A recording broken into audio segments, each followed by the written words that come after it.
My name is Claire. I'm 32 years old. I was standing in my kitchen making coffee when my mother called me, completely out of breath. She said, "Claire, your husband just signed the house over. The lawyer called me by mistake. Everything is gone." I actually laughed. I told her, "Mom, that's impossible. My husband has been on a business trip in London for 4 days. He lands tomorrow morning." But she didn't stop. Her voice cracked. "Claire, I'm holding the paperwork right now." And that was the moment my coffee cup slipped out of my hand and shattered on the floor. Before I tell you what actually happened, please like this video, subscribe to Heartway Stories, and tell me your country in the comments. Now let me tell you everything. 4 days before that phone call, my life felt completely ordinary. I had a stable marriage, a home I loved, and a routine that made me feel safe. My husband traveled often for work. He was a senior project manager for a construction firm, and international trips were a normal part of his schedule. When he told me he had a 2-week assignment in London, I didn't think twice. I helped him pack his gray suitcase, drove him to the airport, and kissed him goodbye at the departure gate. He squeezed my hand before walking through security and turned back once to wave. That was the last real memory I have of my husband before everything collapsed. The first few days without him were quiet. I worked from home, answered emails, video called my mother in the evenings. My husband and I texted regularly. He sent photos of his hotel room, a picture of fog over the Thames, a short video of himself eating fish and chips looking exhausted but smiling. Nothing felt wrong. Nothing felt different. And then on the 4th morning, my mother called. I called her back immediately after dropping the cup. My hands were shaking as I swept the ceramic pieces aside with my foot. She answered on the first ring. "Mom, slow down. Tell me exactly what happened." Her voice was still unsteady. She said a lawyer named someone from a firm downtown had called her number by accident, looking for an emergency contact. He had mentioned my full name, my husband's full name, and our home address. He was confirming that a property transfer had been completed and signed that morning. The property was our house. The one my husband and I had bought together 3 years ago. The one I was standing in right now. I told her it was a mistake. A clerical error. Someone had mixed up files. I hung up and immediately called my husband. He answered after 2 rings. His voice was groggy, like he had just woken up. He said it was nearly midnight in London and asked if everything was okay. I told him what my mother said. There was a pause. Then he exhaled slowly and said, "That's absurd. Nobody can sign our property without both of us present. You know that. Try to get some sleep and I'll look into it in the morning." His calmness settled something in me. I told myself my mother had panicked. The lawyer had called the wrong person. These things happen. But I couldn't sleep. I sat at the kitchen table with my laptop open and pulled up our joint property records online. Everything looked normal. Our names, our address, our mortgage information. I refreshed the page 3 times. I told myself it was fine and finally went to bed just before 2 in the morning. The next day I called the law firm my mother had mentioned. The receptionist transferred me twice before a man picked up. I gave him my name. He went quiet for just a moment too long.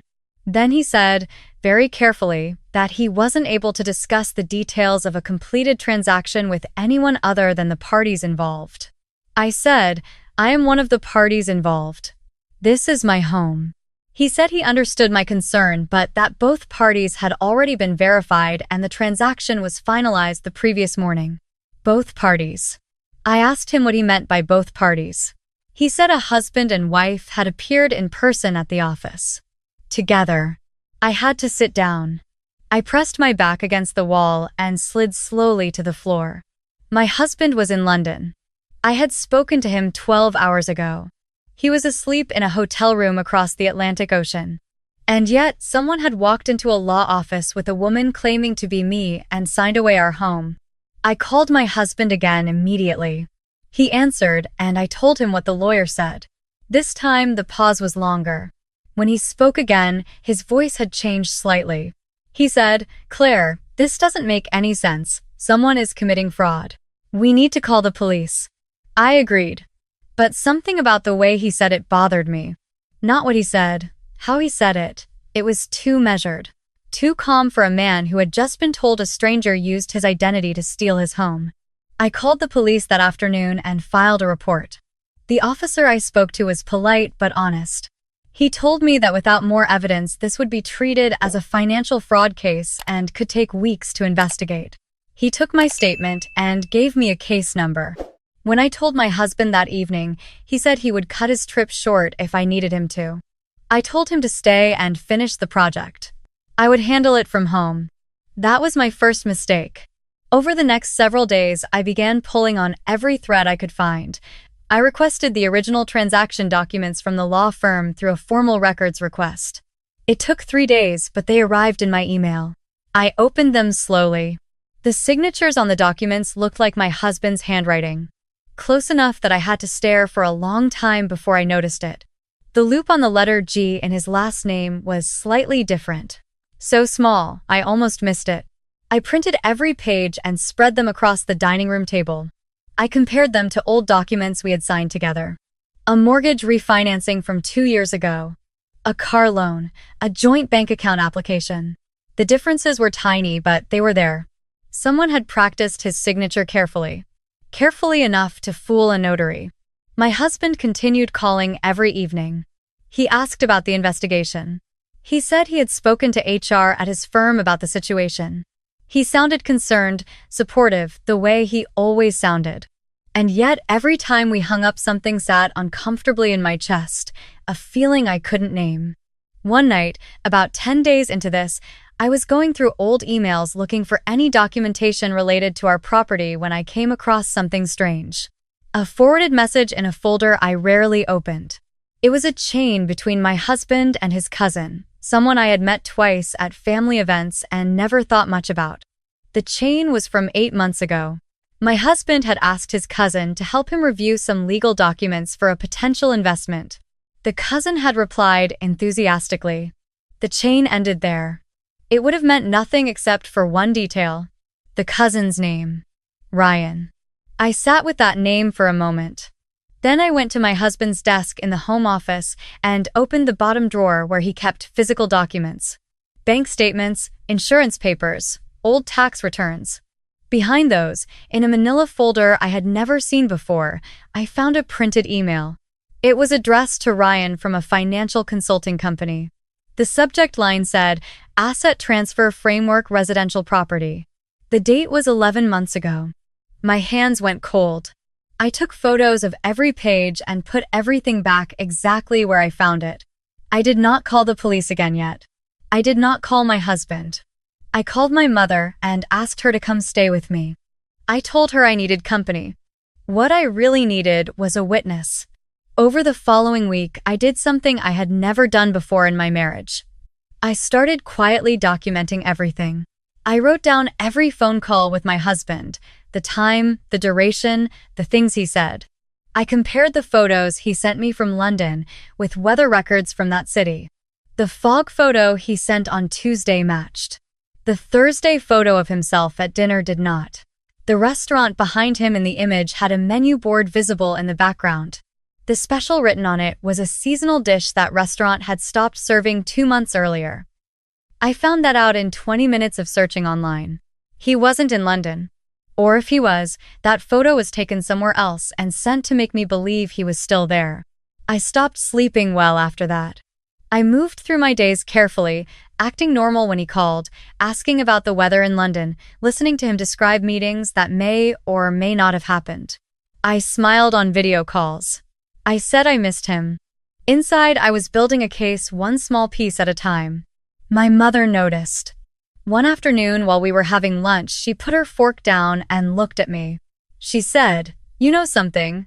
Tell me." So I told her everything I had found. The signature discrepancy. The old email chain. The manila folder. The restaurant photo. She listened without interrupting. When I finished, she was quiet for a moment. Then she said something that stopped my heart. She said, "Claire, Ryan looks a lot like your husband." I thought about it when I met him at the wedding. Same height, same build, even similar voice. That night I went through every photo I had ever taken of Ryan. There were only a few. One group photo at a family dinner 4 years ago. One photo from my husband's birthday party where Ryan was standing in the background. I zoomed in on that one. My mother was right. The resemblance was significant. Not identical, but close. Close enough. Especially if someone was only seeing what they expected to see. I contacted a private investigator the next morning. I had never done anything like that in my life. I sat across from a woman at a small office near downtown, and I laid out everything I had. She listened carefully, asked precise questions, took notes. She said she would start immediately and would have preliminary findings within 5 days. I paid her in cash. 3 days later, she called me. She asked me to come in. I drove there alone and sat down across from her again. She opened a folder. The first page was a flight manifest. My husband's name appeared on a flight departing London that had landed domestically 4 days after he was supposed to have left. He had flown back early, without telling me. The second page was a hotel record. He had checked into a hotel 40 minutes from our home, under his own name. The third page was a photograph taken from a distance. It showed a man leaving that hotel. The man was not my husband. It was Ryan. The private investigator spoke quietly and carefully. She told me that Ryan had accessed my husband's email account, his cloud storage, his digital documents. He had been pulling financial records for months, learning every detail about our assets, our accounts, our property. He had hired someone to forge notary credentials. He had walked into that law office with a woman who was likely paid to impersonate me and completed the property transfer using forged identification documents for both of us. I asked her where my husband was. She said she didn't know yet, but she had reason to believe he had not been in London for at least the past week. I drove home feeling something I can only describe as the ground disappearing beneath me. The man I had been video calling, the voice I had been hearing every evening, the person who had been calmly reassuring me that everything would be fine, I didn't know anymore if it was my husband or his cousin using a phone and a carefully constructed performance. That night, when the call came, I answered it. I kept my voice steady. I asked how the project was going. I asked what the weather was like. I said I missed him and couldn't wait for him to come home. When we hung up, I sat in the dark for a long time. The private investigator called me the next morning with something new. She had spoken to an associate who had accessed security footage from a storage facility my husband used for work equipment. The footage from 10 days ago showed Ryan entering the unit using a code he should not have known. He removed a hard case and 2 document boxes. The contents of those boxes almost certainly included business contracts, tax identification documents, and a physical copy of our property deed. I called the detective assigned to my fraud case and told him everything. This time he listened differently. He asked me to come in with all the documents I had collected. I spent 4 hours in that office going through every piece of evidence with 2 detectives and a fraud specialist. At the end of that meeting, they told me they had enough to move forward. They asked me to do one thing: keep behaving normally. Don't alert Ryan. Don't change anything. They needed 48 hours. Those were the longest 48 hours of my life. I answered every call. I made dinner I couldn't eat. I sat on the couch and watched television without seeing anything on screen. My mother stayed with me, and we barely spoke. On the second evening, a detective called me and said they had located my husband. He was in a small town 4 hours away. Ryan had told him there was a family emergency and driven him there under false pretenses, then kept him occupied and partially isolated for nearly 2 weeks, feeding him a carefully controlled version of events that made him believe I was handling a financial situation at home. My husband had tried calling me several times from an unfamiliar number when his phone stopped working. I had never received those calls. The arrest happened the following morning. Ryan was taken into custody at the hotel. The woman who had impersonated me at the law office was identified and arrested separately. Warrants were executed for the law firm's records, the storage unit, and Ryan's apartment. The detectives found meticulous documentation of everything: timelines, forged documents, communication logs, financial projections for the assets he intended to liquidate. He had been planning this for over a year. My husband was driven home by two officers that afternoon. When he walked through the front door, I didn't say anything for a moment. I just stood there looking at him. He crossed the room and held me, and neither of us spoke for a long time. That evening, sitting at the kitchen table we had bought together at a weekend market years ago, he told me what had happened from his side. Ryan had called him 2 weeks before the London trip, claiming their grandfather was seriously ill and needed help settling some estate paperwork quietly before involving the rest of the family.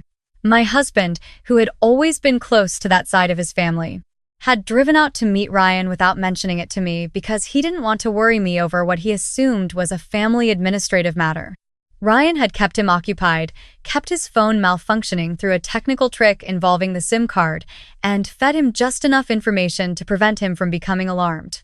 All while Ryan came back to the city and systematically worked through the plan he had spent a year building. The motivation, when it came out in the investigation, was debt. Ryan owed significant money to people who were not patient. Our home, my husband's retirement accounts, his business partnership shares, all of it combined would have cleared Ryan's debt and left him enough to disappear. He had studied our finances long enough to know exactly what he needed and exactly how to take it. At the trial, evidence was presented methodically. The forged documents, the flight records, the hotel footage, the storage facility recording, the financial communications. Ryan's attorney tried to argue that the fraud case was circumstantial in several areas, but the documentation my private investigator had gathered, combined with what the police collected after my report, built something that could not be reasonably disputed. The woman who impersonated me accepted a plea agreement and testified. Ryan was convicted on multiple counts: identity fraud, forgery, property theft, criminal conspiracy. The judge sentenced him to 11 years. The property transfer was reversed through a civil proceeding that took several months but was ultimately successful. Our home remained ours.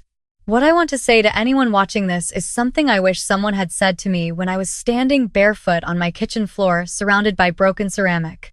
When something doesn't feel right, that feeling is information. Not proof, not certainty, but information worth taking seriously. I could have called the lawyer back and accepted his polite deflection. I could have believed every reassuring phone call. I could have waited for my husband to come home and told myself I had overreacted. Instead, I wrote things down. I compared signatures.